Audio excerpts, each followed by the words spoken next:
Hello dear students, देखिए आज हम देखेंगे आपका जो जूलॉजी की सेकंड बुक है या थर्ड होगी, देख लेंगे वो। तो इसमें आपका सबसे पहला टॉपिक आ जाएगा रेशम कीट पालन, या फिर जिसको अपन सेरिकल्चर भी बोलते हैं। ठीक है, अब देखिए सेरिकल्चर होगा क्या। सबसे पहले देखें कि रेशम कीट मतलब जो रेशम होता है, सिल्क होता है, इससे क्या है कपड़ा वगैरह बनता है। ठीक है, तो रेशम की प्राप्ति के लिए जो रेशम कीट को व्यावसायिक उत्पादन के मतलब एक व्यापारिक दृष्टिकोण से, मतलब कि बहुत ज्यादा बड़े स्केल पे जहाँ पे बहुत ज्यादा रेशम प्राप्त किया जाता है, इस तरीके से रेशम कीट को पालन किया जाता है, या फिर उनकी कृषि बोल दें या फिर खेती बोल दें की जाए, तो वो क्या हो जाएगा, सेरिकल्चर।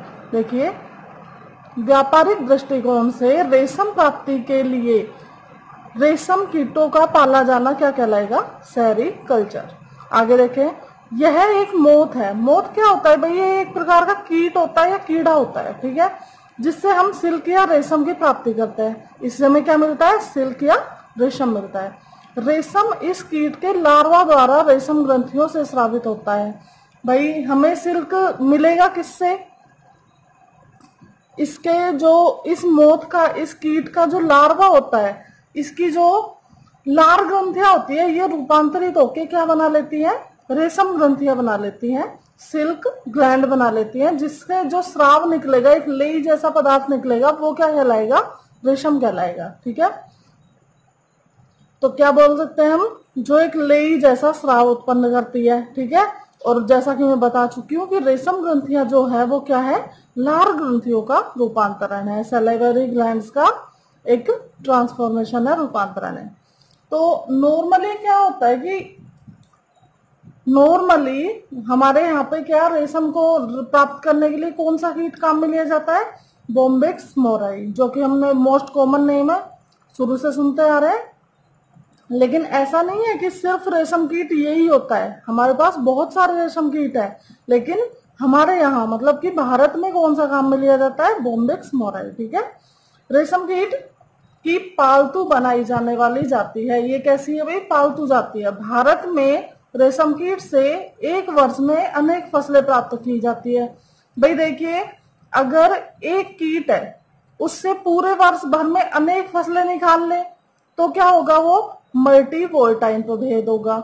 मल्टी मतलब बहुत सारा, बाई वोल्टाइन मतलब कि एक वर्ष में अगर सिर्फ 2 फसलें हमें प्राप्त हो, और यूनिवोल्टाइन का मतलब होगा अगर एक वर्ष के अंदर हमें सिर्फ एक ही फसल प्राप्त होती है, तो वो क्या कहलाएगा, यूनिवोल्टाइन। अब देखिए इसका क्लासिफिकेशन, देखिए संघ क्या होगा, सारे जो कीट वगैरह है वो किससे बिलोंग करते हैं, आर्थ्रोपोडा संघ से बिलोंग करते हैं। वर्ग इंसेक्टा, गण लेपिडोप्टेरा, कुल बोम्बिसिडी और सेटर्निडी। दोनों ही कुल के जीव जो है, मतलब कीट जो है, वो क्या करते हैं, रेशम का उत्पादन करते हैं। आगे हम देखेंगे कि बोम्बिसिडी का कौन सा है और सेटर्निडी का कौन सा है। ठीक है, वंश क्या होगा इसका, बॉम्बिक्स, और जाति मोराई।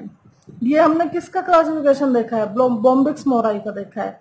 अब सामान्य नाम, इसका जो कॉमन नेम है वो क्या होगा, रेशम कीट या रेशम मोथ भी बोलते हैं। ठीक है, आगे देखिए,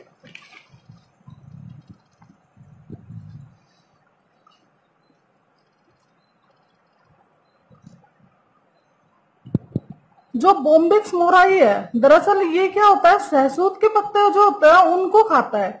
तो इसका अपन जो दूसरा नाम बोल सकते हैं वो क्या है, सहसूत को इंग्लिश में बोलते हैं मलबरी। ठीक है, तो इसका दूसरा नाम क्या हो गया, मलबरी सिल्क मोथ।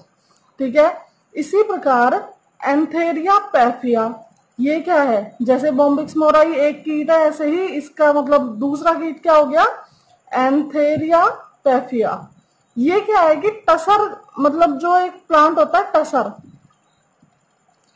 नहीं मतलब इनको क्या, इनका जो दूसरा नाम है वो क्या है, टसर सिल्क मोथ। ये कहाँ पे मिलेंगे हमें, बेर, साल, गूलर या फिर ओक के पत्तों को, मतलब ये भोजन के रूप में इन पौधों के पत्तों को खाते हैं, इसलिए इनका नाम क्या है, टसर सिल्क मोथ।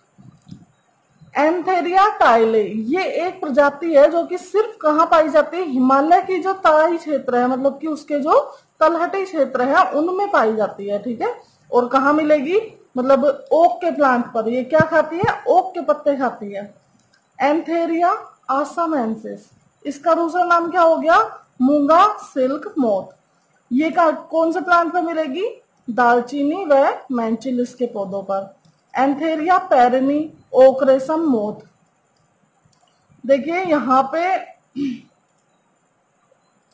थायोपेलिया रेलिजियोसी, ये क्या है? देव मूंगा रेशम कीट। क्या है कि इनके जो सामान्य नाम है या फिर जो इनके नॉर्मल दूसरे नाम है, इनको हमें देखना पड़ेगा, इनको याद कर सकते हैं क्योंकि इनसे एक एक नंबर के क्वेश्चन बनेंगे। ठीक है, ये किस पे मिलेगा? मैंचिलिस और फाइकस पर।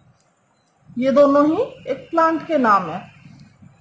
इसकी जो मतलब एक विशेष क्वालिटी है वो क्या है कि जो मछली पकड़ने का जो जाल होता है ना, उसको बनाने के लिए इस वाले रेशम का यूज किया जाता है जो इन कीटों से प्राप्त होता है।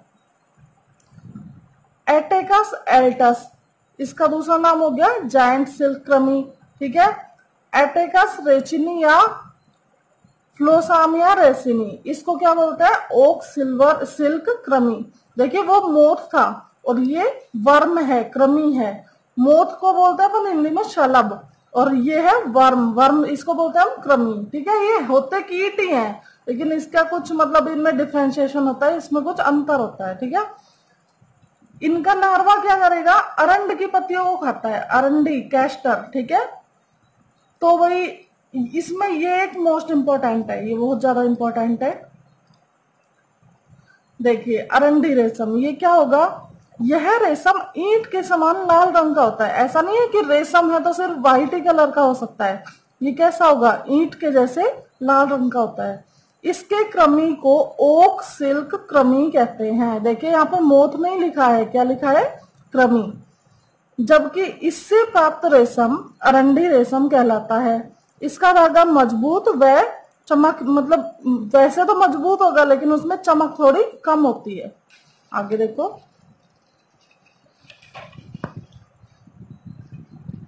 इसका जीवन चक्र सहतूत क्रमी के समान ही होता है। मतलब कि जैसा कि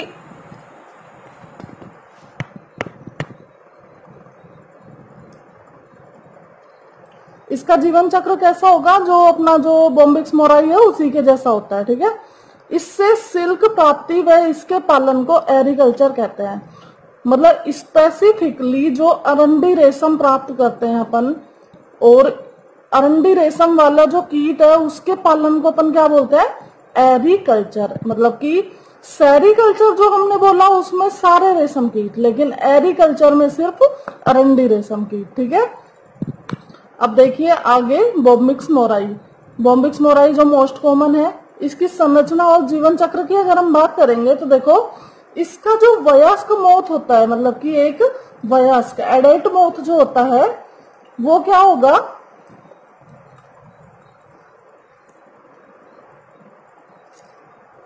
4 से 5 सेंटीमीटर लंबा होता है।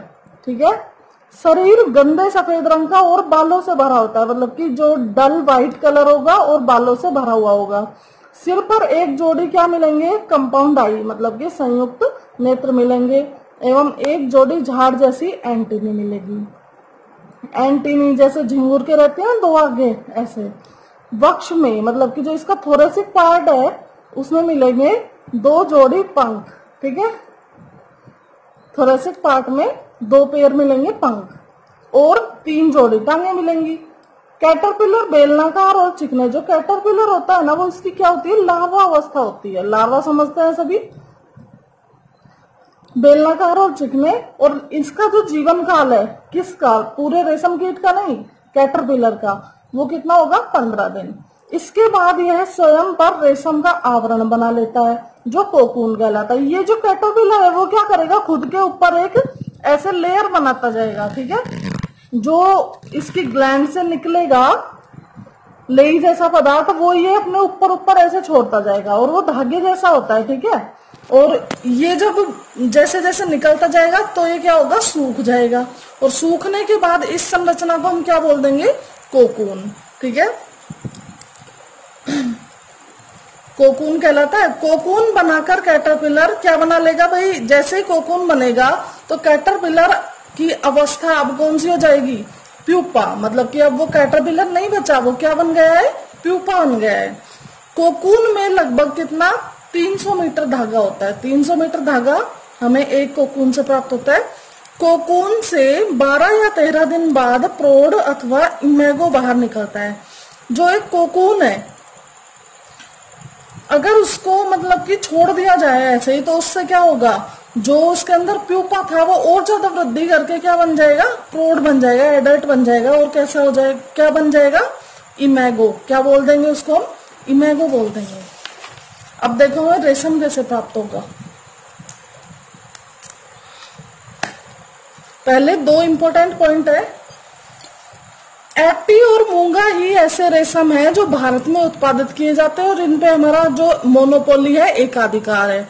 मतलब कि एपी और मूंगा, ये अभी हमने पीछे दो रेशम के प्रकार पढ़े हैं, ये कहाँ मिलते हैं, भारत में मिलते हैं, और मोनोपोली है, मतलब कि ये सिर्फ भारत में ही मिलते हैं। मेलबेरी और एरी दो ही कृषि आधारित है, मतलब कि जो सहसूत वाला है वो, और ये एरी वाला, ठीक है। ये क्या है, कृषि आधारित है, इनकी कृषि की जा सकती है। बाकी जो भी है वो सब क्या है, वृक्ष, इनके जो संबंधित वृक्ष है ये सब कहाँ मिलेंगे, वनों में, ठीक है। तो इनकी कृषि नहीं की जा सकती है। अब देखो रेशम का उत्पादन कैसे होगा। व्यापारिक दृष्टिकोण से जब हमने रेशम का उत्पादन करना है तो हम क्या करेंगे, कोकून को गर्म पानी में डाल के गर्म कर देते हैं, ठीक है। तो कोकून को गर्म पानी में डालना, तो उसके अंदर जो जीव था वो क्या हो गया, मर जाएगा। यदि ये जीव स्वयं बाहर आए तो कोकून से लिपटे धागे को काट कर बाहर आते हैं। भाई इसको गर्म पानी में क्यों डाल के मार दिया जाता है, क्योंकि अगर वो जीव खुद से बाहर निकलेगा बड़ा होके, एडल्ट होके, तो क्या करेगा, उस धागे को जो उसके ऊपर लिपटा हुआ है उसको वो काटता हुआ बाहर आ जाएगा, जो कि हमारे लिए लाभदायक नहीं होगा। धागे को एक अब क्या करेंगे, ये जीव तो अंदर ही मर गया, अब उस धागे को हम क्या करेंगे, एक बड़े चक्कर पर लपेट लेंगे। धागे को एक बड़े चक्कर पर लपेट लिया तो ये जो लिपटा हुआ है अब ये क्या कहलाएगा, कच्चा रेशम कहलाएगा। यह कच्चा रेशम या रील्ड रेशम कहलाता है, ठीक है। आगे देखिए, अब क्या करेंगे, इसे सावधानी से फिर से धोया जाता है। इसे क्या करेंगे, फिर से धो लिया जाएगा और फिर कपड़ा इससे तैयार हो जाएगा, बुन लिया जाएगा। अब देखिए इसका रासायनिक संगठन, कि भाई जो रेशम होता है उसमें होता क्या क्या है। रेशम का धागा जो है उसका जो भार होता है, वेट होता है उसका, लगभग 75% भार होता है बड़े अघुलनशील प्रोटीन का। मतलब कि इसमें कुछ बड़े प्रोटीन है और अघुलनशील प्रोटीन है, ठीक है। और लगभग 25% भार होता है इसका जिलेटिनी प्रोटीन, जो कि गर्म पानी में घुल जाते हैं। आगे देखिए, दो इंपॉर्टेंट चीजें हैं। इन धागों को आपस में जोड़े रखने के लिए इनमें एक पदार्थ अपने आप ही उपस्थित होता है, उसका नाम क्या है, सिरसीन। सिरसीन क्या करेगा, इन धागों को जोड़े रखता है।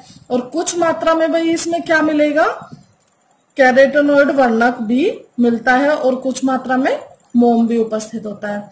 आगे हम अगला टॉपिक देखेंगे अगली वीडियो में। Thank you.